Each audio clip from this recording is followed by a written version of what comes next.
The Pogačar panic when the golden boy starts talking retirement. If you want to send an entire sport into collective cardiac arrest, here's a trick.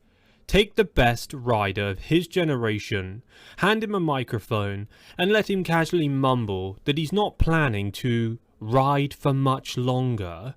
That's exactly what Tadej Pogačar did, and it worked like a charm.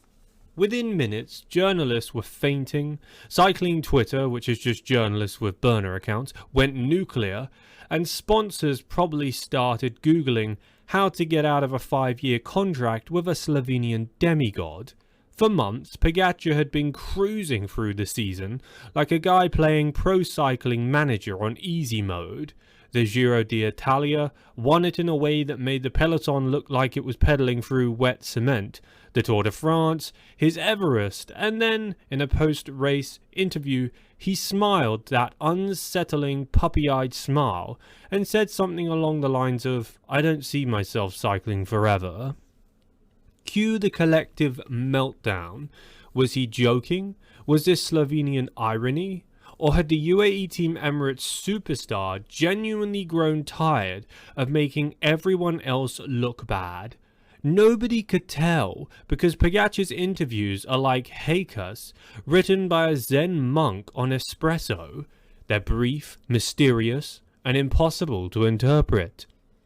That's where team manager Mauro Gianetti, or as the Slovenian fans affectionately call him, the man who holds Pogačar's leash, finally had to step in, because by this point, the rumour machine had gone full-blown. The headlines ranged from, "Is Tadej Pogačar retiring?" to "Pogačar spotted browsing beach properties in Monaco." And then, in the most calm Swiss-Italian way imaginable, Gianetti finally responded. His statement was short, sharp, and perfectly designed to stop journalists from losing their minds. Quote, "Our biggest goal for next season, to win a 5th Tour de France with Tadej Pogačar and make history." Translation: relax, the kid's not going anywhere. At least not until we've emptied every last drop of talent from his legs and squeezed it into a yellow jersey. Still, the very fact that Gianetti had to clarify anything at all says a lot about the drama around Team UAE right now. Because when your biggest star starts talking about leaving before he's even hit 30, the optics aren't great, and the cycling world smelled blood. The media circus, when every micro-expression becomes a headline.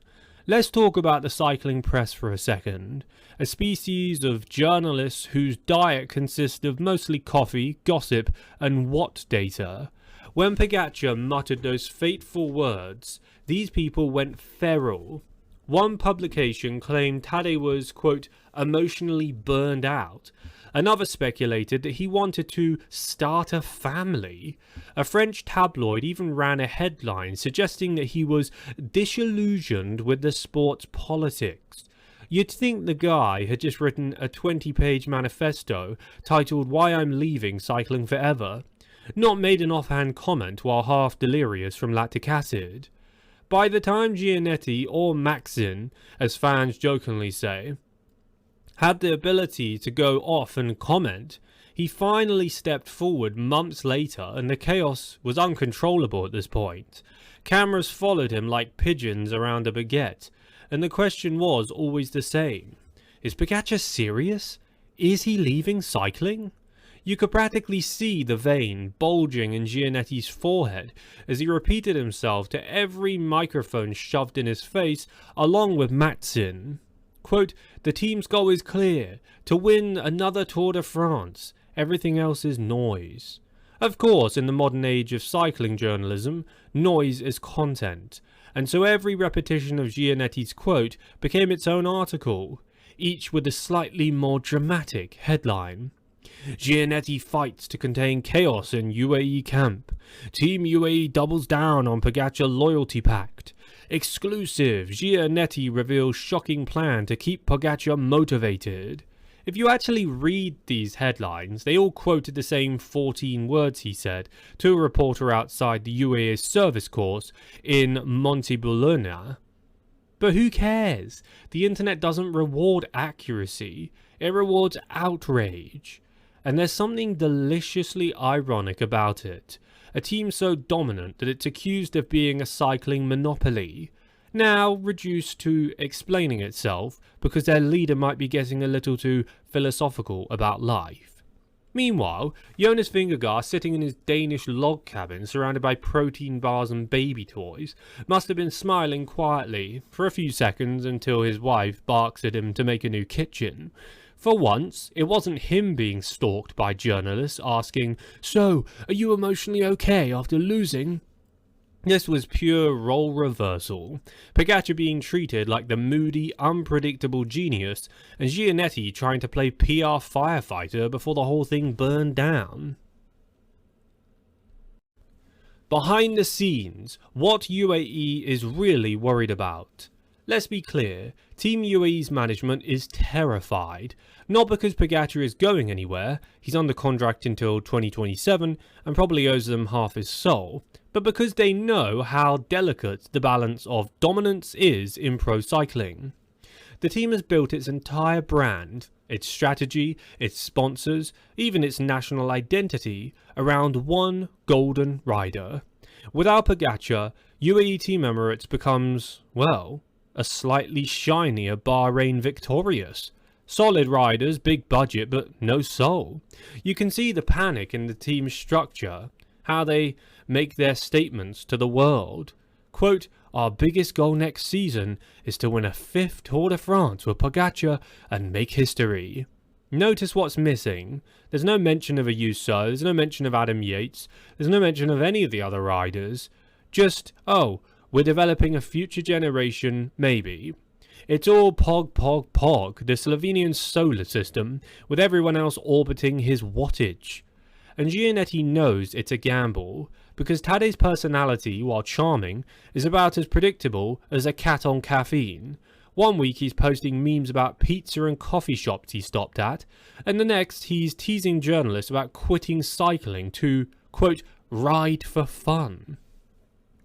Behind the scenes, sources close to the team say that Giannetti and Pogačar's inner circle are working to recalibrate the messaging. That's PR speak for, "we're trying to make him stop trolling the media before the sponsors start sweating." UAE's biggest backers, Emirates Airlines, have invested millions into building the Pogačar dynasty narrative. They're not here for existential philosophy. They want dominance, yellow jerseys, and photos of Tade smiling next to planes and their logo. The last thing they need is cycling's equivalent of Taylor Swift announcing a creative break. Giannetti's calm exterior hides a real concern. Burnout. Not just physical, but physiological. Riders like Pogačar, who have been in the spotlight since age 20, don't just fade from form, they can implode under pressure. And for every quote about making history, there's a quiet reality behind the curtain. UAE staff are desperately trying to keep their superstar from falling out of love with the sport that made him famous. The Pogačar effect, when confidence becomes chaos. Here's the thing about Tadej Pogačar, he's a genius, but he's also an agent of chaos. He doesn't mean to be, of course, he just has that mischievous, let's see what happens if I press this button kind of energy. When he dropped and decided that his retirement comments were a good idea, he probably thought it would be funny. Maybe he wanted to poke at journalists or use tactics and mind games against Jonas and Remco. Maybe he wanted to get inside Vingegaard's head. After all, if your biggest rival starts talking about quitting, you might drop your guard. But here's the twist. The tactic may backfire, because while Pogačar's quotes spawned 1,000 memes, it also gave every rival in the peloton a whiff of weakness. For the first time in years, they could say, oh, maybe he's not as obsessed anymore. Maybe he's thinking about life after cycling. That's dangerous. It's dangerous talk for someone whose entire dominance depends on the physiological chokehold that he's had on the peloton. Jonas Vingegaard, ever the quiet guy, was even asked about Pogacar's retirement phase comments. He responded in classic Danish deadpan, "I think the Tour de France is so big, the teams have to have a candidate for victory, and they want them to be there even if we didn't want to go." Translation, just stop with the drama. Tadej, come on. We all know you're not leaving until you've beaten me again. It's the kind of quote that makes cycling nerds lose their minds, because it shows that yes, Jonas has been paying attention, and yes, he sees through the mind games. In fact, the more Gianetti tried to control the narrative, the more obvious it became that this was a war on perception. UAE versus the world, Pogacar versus dominance and boredom even, Gianetti versus the journalists. And it's hilarious, because while Pogacar's team is drowning in drama, Team Visma, or whatever they're called this month, is quietly rebuilding after losing riders, crashes and sponsorship chaos. Jonas doesn't need to troll, he just needs to watch. What do you think? Comment down below your opinions and leave a like on today's video for good luck. Subscribe to my channel if this is your very first time here to stay up to date with all of the latest cycling news, cycling drama and cycling results.